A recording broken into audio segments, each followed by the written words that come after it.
잊지 맙시다. 남산교회는 지금부터 약 15년 전에 일산 서구 대화동 킨텍스 앞에 위치한 대명상가 3층 작은 공간에서 교회가 시작이 되었습니다. 그리고 1년 후에 2층 교육관을 하나 더 공간으로 활용할 수 있게 되었고, 그리고 약 8년이 지난 후에 교육관이 협소해서 교회 밖에 교육관을 마련했습니다. 그리고 지금부터 딱 2년 반 전에 풍동 이 자리로 하나님의 은혜 가운데 교회당을 이전하게 되었습니다. 그래서 2년 반이 이곳에서 남산교회가 하나님의 도우심 가운데 한 걸음 한 걸음 나아가고 있는데, 2012년 시작할 즈음에 제가 개인적으로 하나님께서 왜 남산교회를 이 풍동으로 이전하게 하셨고 이 좋은 예배당 공간을 허락하셨는가 하는 문제에 대하여 심각하게 기도하며 고민하던 중에 성경 속에 계시된 하나님의 마음은 하나님을 알지 못하는 죄인 한 사람 한 사람이 하나님께 돌아오는 일, 그것을 가장 기쁘게 여기셨다 하는 것을 깨닫게 되었습니다. 그래서 매월 첫째 주일을 구별시켜서 한 영혼과 함께하는 예배라는 타이틀을 만들고, 1월 첫째 주에는 신년 예배니까 1월 달은 못하고 2월 달부터 3월, 4월, 5월, 6월 해서 지금 5차례 이 예배를 드리고 있습니다. 그래서 다른 주에 드려지는 예배와 약간 형식이 다릅니다. 익숙하지 않은 분도 계실 거고, 또 예배가 좀 경건해야 되는데 앞에서 악기를 사용하고 복음성가를 부르니까 마음에 부담이 있는 분들도 덜어 있을 것입니다. 그러나 저는 목회자로서 하나님이 기뻐하시는 예배가 무엇일까 생각해 봅니다. 하나님이 기뻐하시는 예배는 우리의 마음의 중심이 하나님께 열려 있어야 합니다. 그 하나님께 열려 있는 마음의 중심은 어떨 때는 경건한 모습으로, 정숙한 모습으로, 또 어떨 때는 감정이 고조된 모습으로, 우리 안에 있는 이 감정은 항상 높낮이가 있습니다. 그래서 정신분석학자들은 높이 올라간 것을 매닉 상태라고 합니다. 그리고 낮게 되어 있는 감정 상태를 디프레스 상태라 이렇게 이야기합니다. 그래서 우리가 삶을 살다가 매닉 상태에 있을 때가 있습니다. 감정이 고조되어 있는 상태가 있습니다. 어떤 때는 감정이 쫙 가라앉아 있는 상태가 있습니다. 그래서 이 감정이 고조되는 매닉 상태나 깔아앉아 있는 디프레스 상태나 이 둘 다 감정의 모습입니다. 하나님 앞에 예배할 때도 어떤 때는 우리가 감정이 고조돼서 박수를 치며 몸으로 찬양을 하며 입으로 찬양하는 전인격적인 찬양을 드려야 할 때가 있습니다. 어떤 때는 정말로 자기 자신을 철저하게 돌아보며 깊은 묵상의 시간을 가지며 조용히 고요하게 정숙한 상태로 찬양할 수가 있습니다. 이 둘 다는 우리에게 필요한 것입니다. 그런데 자꾸 자기가 좋아하는 쪽을 그리고 자기가 싫어하는 쪽을 우리는 편견을 갖고 고조된 상태를 좋아하는 사람은 정숙하게 예배하고 조용하게 예배하는 것을 무슨 그게 예배냐라고 하는 분이 있습니다. 또 어떤 분은 정숙하게 예배하고 조용하게 예배하면 이게 예배 드린 것 같지 않다라고 느끼는 분이 있습니다. 그래서 이 두 모습을 한 달 4주 혹은 길면 5주인데 남산교회는 첫째 주에는 예배를 좀 역동적으로 드려야 되겠다라고 생각을 한 것입니다. 그래서 악기를 사용할 수 있습니다. 그리고 여러분이 지금은 아직 익숙하지 않지만 조금 지나면 아이들도 올라와서 찬양하고 아이들이 몸 찬양을 하면 여러분들이 같이 몸 찬양을 하게 될 것입니다. 목사님, 저는 이 지역 감정으로 하는 거 아닙니다. 경상도 그리고 또 안동, 김씨 혹은 권씨 등등 이 뼈대 있는 가문인데 어떻게 제가 이 몸으로 이렇게 하겠습니까? 저는 못합니다. 그런데 성령께서 여러분의 마음을 주장하시면 다윗 왕이었습니다. 경상도 안동김씨 혹은 안동권씨 죄송합니다. 어떤 분들을 호칭해서 그런 분들보다 훨씬 권력이 많은 주변에 있는 나라들을 다 점령했던 다윗 왕도 왕의 신분을 입고 하나님 앞에 찬양할 때 그의 마음속에 하나님의 영이 임하니까 춤을 치며 소고를 치며 지금 같은 북입니다. 치며 찬양을 할 때 너무 그 찬양의 감격에 빠져서 자기가 입고 있는 하반신의 옷이 내려가는 것도 모를 정도로 찬양을 했다. 그게 성경의 기록입니다. 그런데 우리는 자꾸 편견을 갖습니다. 자기가 신앙생활에 왔던 어떤 전통적인 방법 혹은 열정적인 예배 이것만 강조한다.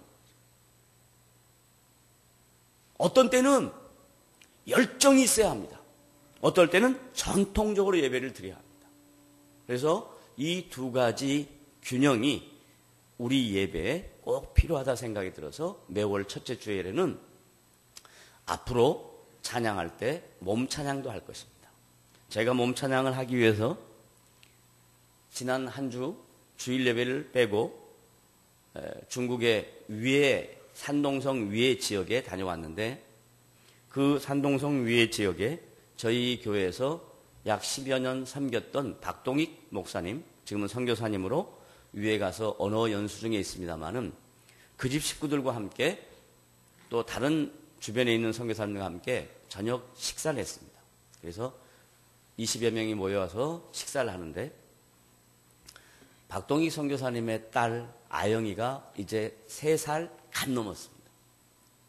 그런데 한국말도 굉장히 많이 늘었고 중국말도 잘합니다. 제가 깜짝 놀랐습니다. 처음에 저를 보고 늘 동시간에 인터넷으로 예배를 하니까 제 얼굴에 대하여 인식이 있으니까 목사님 이러다가 분명히 목사님인 것 같은데 떨어져 있었으니까 이 감정이 교류가 안 되잖아요. 그러니까 저보고 뭐라 하냐면 니더 썸머밍즈 너 이름 뭐냐고 저한테 묻는 거예요. 그래서 제가 이름을 가르쳐줬습니다. 그랬더니 걔가 조금 마음이 열렸는지 저한테 따라해봐 그래요. 뭘 따라해 그랬더니 갑자기 손을 딱 올리더라고요. 까불이, 까불이 이러는 거예요. 그래서 깜짝 놀랐어요. 까불이 그러면서 따라해야 돼요. 왜? 요즘 우리나라 텔레비에 무슨 개콘의 꺾기도에서 나오는 건가 봐요. 그래서 저보고 까불이 따라하라는 거예요. 그래서 열심히 따라했어요. 그랬더니 저만 한 게 아니라 다 따라하래요. 그래서 약 20명이 전부 다 까불이 이렇게 하고 있으니까 중국 점원이 들어왔다가 이게 뭔 일인가 하고 쳐다봐요. 자, 왜 이 이야기를 여러분에게 드리냐면 아이를 오랜만에 만났는데 아이를 만났어도 제 마음이 흐뭇하더라고요. 보고 싶었던 얼굴인데. 그런데 여러분이 살아계신 하나님을 만난다고 한번 생각을 해보세요. 그 하나님이 지금 이 예배에 여러분의 찬양과 여러분의 율동을 받으신다고 생각을 해보세요. 개콘의 꺾기도 보고 까불이 하는 것도 따라하는데 우리의 생명을 허락하신, 우리의 영혼을 구원하신, 그리고 우리의 인생 속에 어떤 삶 속에도 함께 하시는 그 하나님을 실존적으로 만나고 있는데 그분 앞에 내가 예배를 드리는데 몸 찬양을 못한다? 내가 어떤 집안의 사람인데 이런 여러분의 잘못된 고정관념과 편견은 버리시고 예수 안에서 주의 영광과 그분의 능력과 그분의 일하심을 감격하여 여러분 몸과 마음으로 그분께 예배하는 복된 성도 되시기를 주님의 이름으로 부탁을 드립니다. 아멘. 그러면 이제 한번 따라 보세요. 할렐루야. 이거 봐. 이거 어렵잖아. 이게 또 벌써 안 되잖아. 다시 두 번 하는 거예요. 할렐루야. 아멘. 참 보기 좋네요. 그걸 이렇게는 하지 마십시오. 제가 어떤 분에게 전화를 하면 전화 받을 때 여보세요 안 그러고 저한테 할렐루야 그럽니다. 그러면 제가 뭐라면 롤렐루야 그럽니다. 전화할 때는 저하고 상대방하고 대화하기 위해서 전화하는 겁니다. 아무것도 아닌 것에 할렐루야 할렐루야 이러고 있어요. 그건 성경적이지 못합니다. 할렐루야는 뭐냐면 여러분의 인격을 담아 하나님의 하나님 되심을 인정하는 마음으로 그분을 높이겠다 할 때 할렐루야 하는 겁니다. 전화할 때 할렐루야 하는 게 아니고 할렐루야는 그분의 일하심, 그분의 능력, 나에게 베푸신 구원, 내 인생 속에 함께 하시는 그분의 일하심 감격해서 그분을 높이는 것이 할렐루야입니다. 다 같이 누구를 높이자고요? 하나님을 높이자고. 그럴 때 어떻게 한다고요? 할렐루야 하는 겁니다. 한 번 더 양손을 들어서 할렐루야 하는 가운데 어깨가 아프신 분 주님의 능력으로 치유될 줄로 믿으시는 마음으로 다 같이 할렐루야. 네. 자, 오늘 로마서 15장 13절 말씀 한 절 간단하게 읽었습니다. 여러분이 성경을 읽으실 때 한 절, 짧은 절인데 그 절 안에 단문이 들어있든 복문이 들어있든 중문이 들어있든 문장의 형태가 있습니다. 단문은 짧게 딱 끊어집니다. 복문은 관계대명사 같은 걸 넣어서 길어집니다. 중문은 접속사 같은 걸 넣어서 조금 중간 정도의 길이로 문장이 구성되어 있습니다. 근데 오늘 말씀은 복문처럼 되어 있습니다. 그리고 그 말씀 안에 반복된 단어가 있습니다. 그러면 그건 매우 중요한 단어입니다. 여러분이 로마서 15장 13절을 읽으시면 읽는 동안에 반복된 단어를 발견하게 될 것입니다. 그러면 그 반복된 단어의 의미가 있습니다. 지금 이 말씀은 얼마 전에 기록된 말씀이 아니라 지금부터 약 1950년 전에 기록되어 있습니다. 그리고 기록된 장소는 대한민국이 아닙니다. 한글로 써졌으니까, 이 한글 성경을 보고 있으니까 이 말씀이 우리에게 준 거냐? 그거 아닙니다. 약 1950년 전에 로마라는 나라가 거의 주변에 있는 나라를 다 차지하고 제국을 만들었습니다.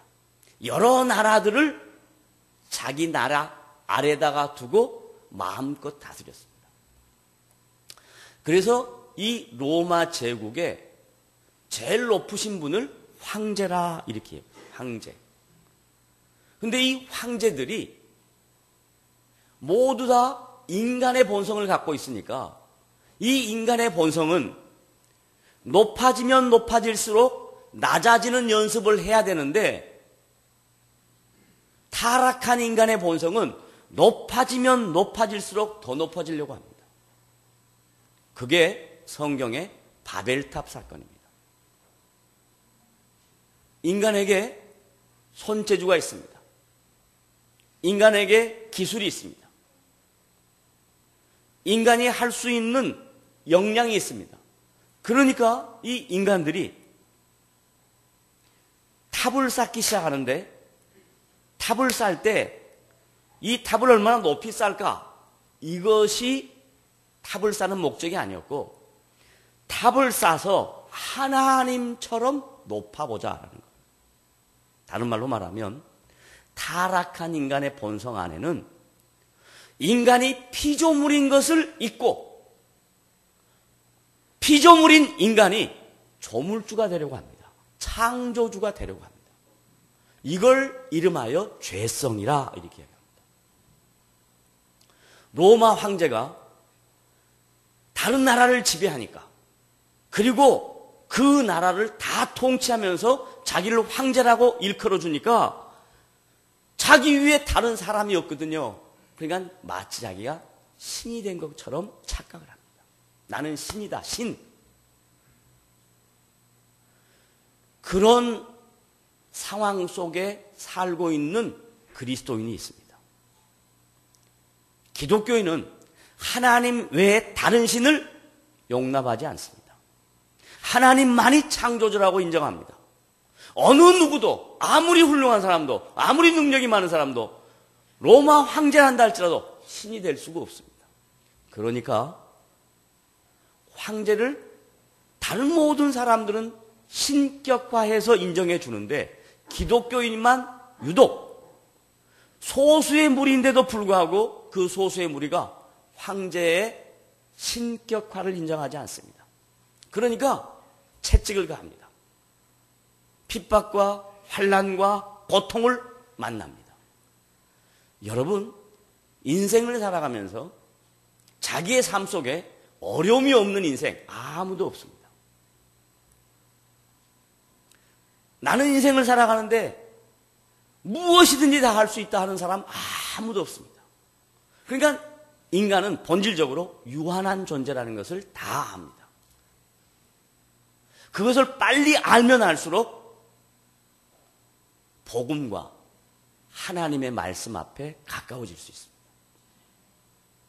젊을 때, 여기 학생들도 있는데, 학생 때 내가 뭐든지 할 수 있다라고 생각할 수 있습니다. 젊으니까 난 뭐든지 할 수 있다. 내가 생각하는 모든 것들은 다 이룰 수 있다라고 생각할 수 있습니다. 그러나 나이가 들어가면 빨리 깨닫는 사람은 20대 후반에, 또 어떤 사람은 30대, 어떤 사람은 40대. 그래서 40세가, 공자가 40세에 알았어요. 아, 인간이 별거 아니구나 알았어요. 그런데 우리는 공자보다 훨씬 더 훌륭한 사람이 될 수 있는 근거가 뭐냐? 하나님의 말씀을 통해서 내가 얼마나 연약한 존재고 내가 얼마나 부족한 존재인가 하는 것을 깨닫는 시간이 빠르면 빠를수록 그 사람은 훌륭한 인생을 살 수가 있어요. 근데 40이 넘고 50이 되고 60이 넘어도 이거 깨우치지 못한 사람이 있어요. 나는 내 인생을 내 힘대로 살 수 있다라고 생각하는 사람이 있습니다. 따라하십시오. 내 인생은 내 마음대로 된다. 안 되는 걸 믿으십니까? 내 마음대로 안 됩니다. 내 마음대로 안 됩니다. 그걸 빨리 받아들이시는 거예요.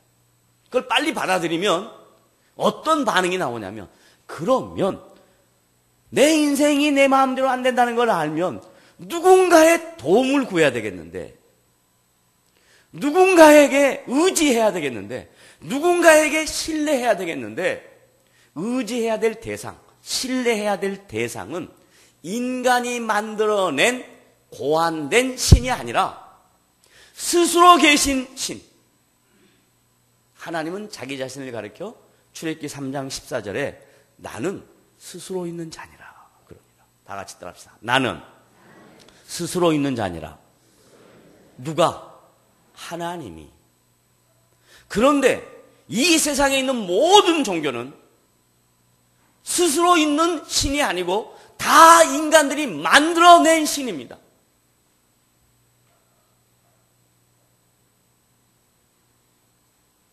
아무리 훌륭한 종교라 할지라도 인간들이 고안하고 만들어낸 조각들입니다.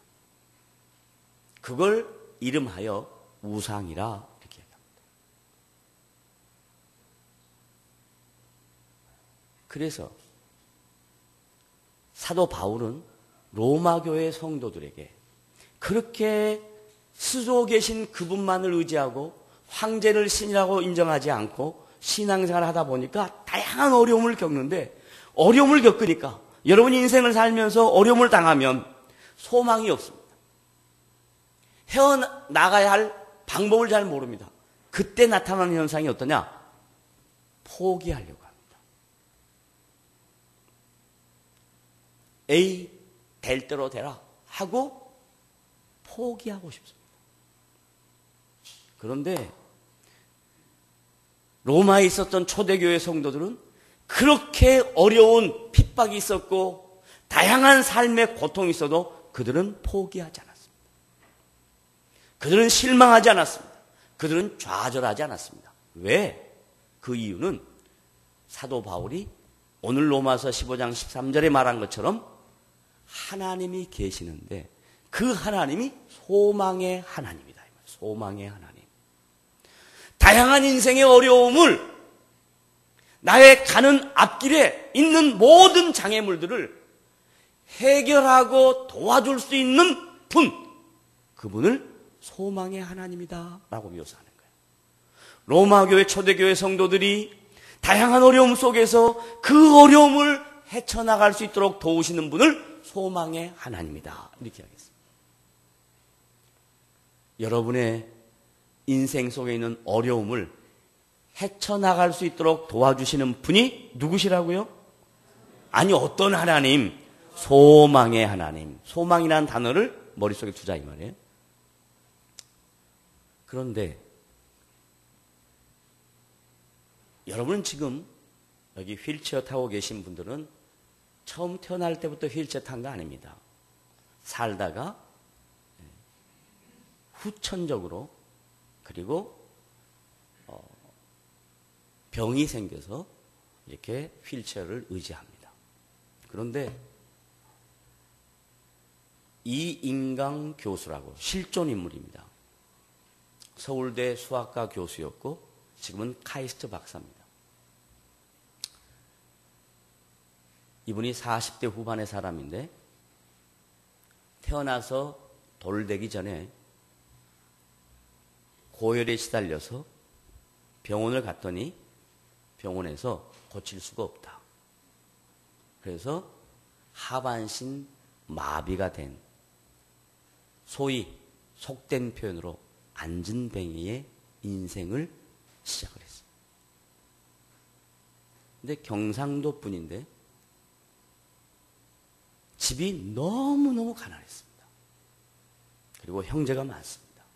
그러니까 그 아버지가 그 자식을 보고 부모로서 자식이 장애가 되고 아프면 그걸 마음 편하게 생각할 부모는 아무도 없습니다. 너무 고통스러워서 그 아버지가 술만 드시면 자식에게 나가서 죽어라, 나가서 죽어라. 그렇게. 그러니까 어릴 때부터 자기 내리 속에 남아있는 아버지에 대한 인식은 나가 죽어라 였습니다. 근데 정말 어느 겨울날 자기를 돌돌 싸가지고 갖다 내버렸대요. 근데 어떻게 주변에 있는 지인들의 도움으로 다시 돌아와서 생명을 연명을 했습니다. 10살이 넘을 때까지 학교를 못 갔습니다. 누가 한글도 안 가르쳐줬습니다. 누가 수학도 안 가르쳐줬습니다. 그런데 형, 누나 학교 가서 배워온 것을 물끄러미 옆에서 이렇게 보면서 스스로 한글을 터득했습니다. 스스로 수학을 배웠습니다. 혼자서 학교 가고 형제들은, 부모들은 일하러 나가고 혼자 집에 있을 때 그 수많은 시간 속에 좌절과 낙심과 내가 도대체 무엇인가 하는 그런 인생의 본질적인 문제를 놓고 고민하기 시작했어요. 이제 10살이 넘어서 스스로 자기 인생에 대하여 행동으로 옮길 수 있어서 죽어버릴까도 생각했다. 그런데 어느 날 선생님이 훌륭한 분이 한 분 계셨습니다. 훌륭한 선생님 도움으로 그 책에 기록되어 있는 이름이 너무 좋아서 제가 그냥 실명을 거론하겠습니다. 최만복 선생님. 모든 사람에게 복을 줘야 되는 이름이었던 모양이에요. 최만복 선생님이 이 아이를 붙잡고 이 아이를 가르치기 시작했습니다. 그리고 관심을 갖기 시작했습니다. 월반을 합니다. 그래서 정상적인 나이에 졸업을 하게 됐습니다. 초등학교를. 중학교를 진학을 해야 되는데 어느 학교에서도 받아주지 않습니다. 지금이야 장애인들을, 장애우들을 돌아보고 생각하는 그런 인식이 있지만 그때만 해도 그러지 않으니까 다 학교에서 받지 않았습니다. 최만복 선생님이 그 아이를 얻고 대전중학교를 갔습니다. 대전중학교 가서 대전중학교 교장 선생님한테 이 아이를 입학시켜달라. 절대로 입학 안 된다. 안 된다. 나오면서 그 교장 선생님 뒤통수에 대고 이 대전중학교를 가장 빛낼 사람인데 이 아이를 안 받으면 큰 후회를 할 것이다. 그 말을 딱 던졌더니 교장 선생님이 그 이야기에 귀가 쫑긋해가지고 받았습니다. 그래서 서울대 수학과를 갔습니다. 서울대 수학과 가서 대학생활 하는데 얼마나 불편하겠습니까? 그러던 어느 날 교정에 앉아서 자기의 인생을 한탄하고 있는데 어떤 누이가 전도지를 들고 형제님, 예수님에 대하여 들어보시겠습니까?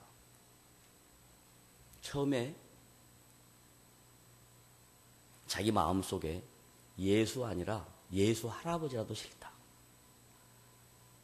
내 인생은 왜 이렇게 정상적이지 못한가 하는 그것 때문에 마음이 꽉 닫혀 있었어요. 그런데 그 자매가 계속해서 접촉을 합니다. 복음을 전합니다. 여러분, 한 영혼이 복음을 받기 전에 그 마음은 마치 거북이 등과 같이 딱딱하게 굳어 있습니다. 그 딱딱 거북이 등과 같은 것들을 주먹으로 깨려고 하면 안 됩니다. 망치로 깨려고 하면 안 됩니다. 거북이가 자연스럽게 친해질 수 있도록 해야 합니다. 계속 가서 복음을 전했습니다. 그 형제가 어느 날 마음을 열었습니다. 그래서 복음을 듣습니다. 그런데 그 자매가 형제에게 전하면서 하나님을 소개하는데 소망의 하나님이라 그런 거예요. 이 형제가 생각할 때 자기 인생에는 소망이 하나도 없는 거예요. 그런데 무슨 하나님이 소망의 하나님이냐? 형제가 생각하는 소망은 세상적인 가치관이었습니다. 예를 들면 건강하고 잘생기고 돈 많고 능력 많고 좋은 가정에서 태어나고 환경적인 것들을 소망이라고 생각을 했습니다. 그렇잖아요? 여러분 대부분 다 갖고 있는 소망이 그렇지 않습니까?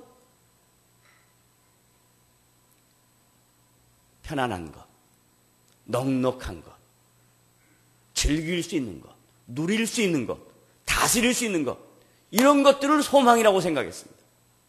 무슨 하나님이 소망의 하나님이냐? 이거 봐라! 내 몸 좀 봐라! 성령께서 그의 마음을 두려서 복음은 받아들였는데 복음을 전달할 때 하나님을 소망의 하나님으로 전달해서 그는 소망의 하나님을 도저히 용납할 수 없었습니다.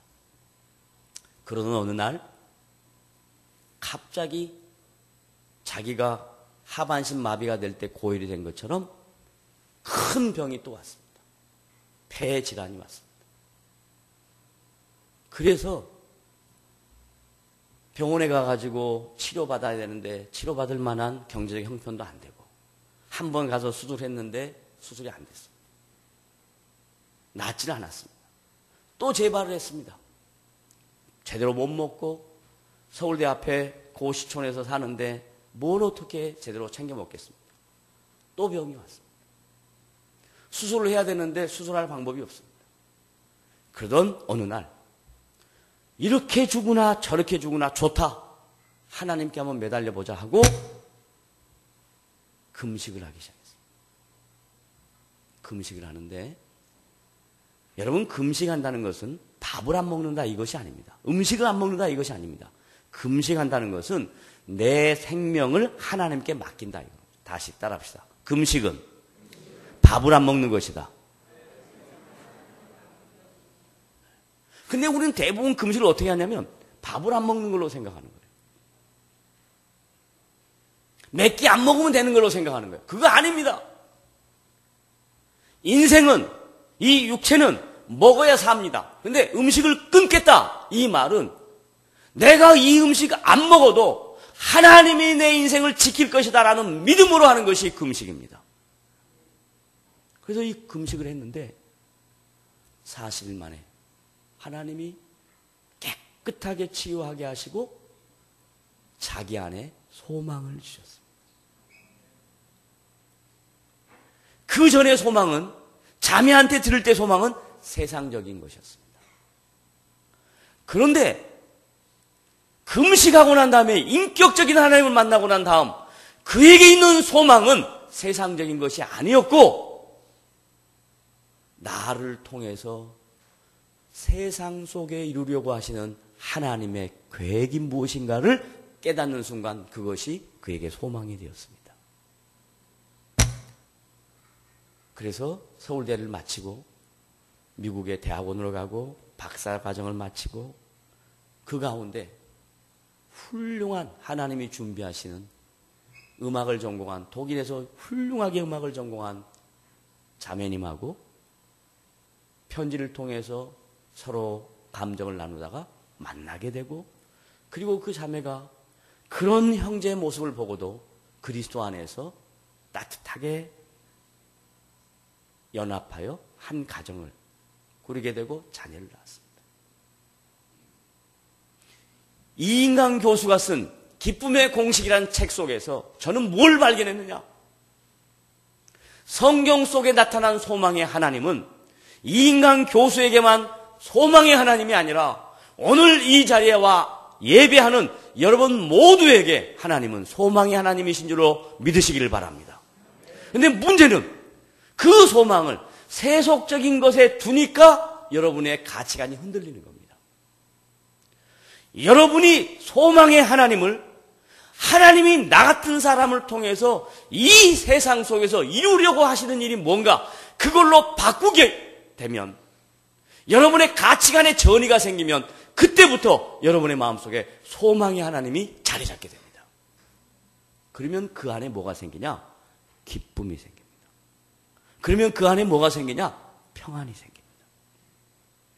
여러분, 육체가 건강하다고 해서 항상 기쁩니까? 육체가 건강하다고 해서 항상 평안합니까? 그 형제는 비록 육체는 건강하지 못해도 성령 안에서 소망의 하나님이 나의 인생을 통해서 하기를 원하시는 일, 그는 전 세계 수학자가 받아야 될 상을 40대에 받을 수 있었는데도 불구하고 그 상 받는 걸 거부합니다. 내 노력으로 된 것이 아니라 하나님의 은혜로 됐다는 것을 알기에 그가 만든 수학의 원리는 위상수학이라는 것입니다. 지금 우리나라 카이스트에서 박사로서 많은 학생들을 가르치고 그 학생들에게 소망의 하나님이 무엇인가를 전하는 훌륭한 교수입니다. 교회의 집사입니다. 여러분, 그 한 사람은 장애를 극복해서 이렇게 훌륭한 사람이 됐다, 이 이야기가 아닙니다. 장애는 누구나 극복할 수 있습니다. 육체의 고통과 불편함은 누구나 극복할 수 있습니다. 그러나 그 심령 안에 있는 인생의 본질적인 문제 앞에 내 인생은 무엇인가? 나는 어떻게 살아야 하는가? 그리고 나에게 주어진 인생을 어떻게 의미 있게 가치 있게 살아야 할 것인가 하는 그 질문은 다른 것입니다. 그는 예수 그리스도를 통해서 소망의 하나님을 만났고 그 소망의 하나님을 만난 그 이후부터 그 안에 성령께서 주시는 기쁨과 평안이 있었습니다. 이것은 환경 갖고 되는 것이 아닙니다. 이건 상황 갖고 되는 것이 아닙니다. 돈이 많다고 해서 기쁨과 평안이 있는 것이 아닙니다. 우리 안에 있는 진정한 기쁨과 평안은 성령께서 주시는 변할 수 없는 기쁨과 평안입니다. 그래서 이 기쁨을 신약 성경에 보면 단어를 다양하게 사용합니다. 하나는 육체적 기쁨이에요. 육체적 기쁨. 두 번째는 정신적 기쁨이에요. 세 번째는 영적 기쁨입니다. 그런데 사도 바울이 이 기쁨을 구별해서 쓸 때 영적 기쁨이 어디에서 나오냐면 자기가 감옥에 가 있고 자기가 어려운 고통 속에 있을 때 쓴 단어가 영적 기쁨이에요. 즐거워하라라고 하는 그런 일반적인 기쁨은 육체적인 것입니다. 정신적인 것입니다. 그러나 그가 감옥에 가 있고 잘못한 것이 없는데도 매를 맞고 다양한 어려움들을 당할 때 그 안에 성령께서 주시는 기쁨, 이 참된 기쁨, 카라라고 하는 기쁨입니다. 다 같이 따라해보세요. 뭐라? 카라 그러니까 어떤 사람이 총아 그러고 있어요. 뭔 말인지도 알아듣지도 못해. 헬라어로 카라가 기쁨인데 내가 카라 그러니까 목사님 칼보다 더 센 게 총입니다. 그러니까 어떤 사람이 옆에 듣고 있다. 아닙니다 목사님, 핵아 그러는 거예요. 핵이 제일 세다는 거예요. 자, 머릿속에 뭘 담아라? 카라. 따라하세요. 카라. 카라. 네, 이 카라는 영적인 기쁨입니다. 성령 안에서 하나님이 주시는 소망의 하나님이 우리에게 주시는 그 소망, 그 소망을 갖고 있으면 우리 안에 영적인 기쁨과 평안이 있을 수 있습니다. 마지막으로 이 소망은 일시적인 것이거나 이 소망은 있다가 없어지는 것이 아닙니다. 이 소망은 영원한 것입니다. 예수 그리스도를 만난 순간, 소망의 하나님이 내 안에 들어오는 순간 우리의 소망은 이 땅에 있을 때도 존재하고 영원한 하나님의 나라에서 소망의 하나님과 기쁨과 평안으로 천국에서 하나님의 백성이 누릴 그 영광을 바라보며 저와 여러분은 우리에게 주어진 인생을 살아가는 겁니다. 아무리 힘이 들어도 힘든 인생 속에서도 소망의 하나님을 바라볼 때 새 힘이 생긴다는 것을 믿으시기를 주님의 이름으로 부탁을 드립니다. 그래서 오늘 6월 첫째 주일 한영혼과 함께하는 예배의 주제는 소망과 기쁨이었습니다. 여러분의 마음속에 진정한 소망이 있기를 다시 한번 부탁을 드리고, 이 진정한 소망이 있으면 그 소망의 결과로 분명히 하나님이 주시는 기쁨이 있다는 것을 믿어 의심치 않아서 여러분의 인생 속에 하나님의 다스림이 아름답게 놀랍게 나타나 열매 맺는 복된 남산교회 성도들이 되시기를 주님의 이름으로 부탁을 드립니다. 기도하겠습니다. 하나님 아버지 감사합니다.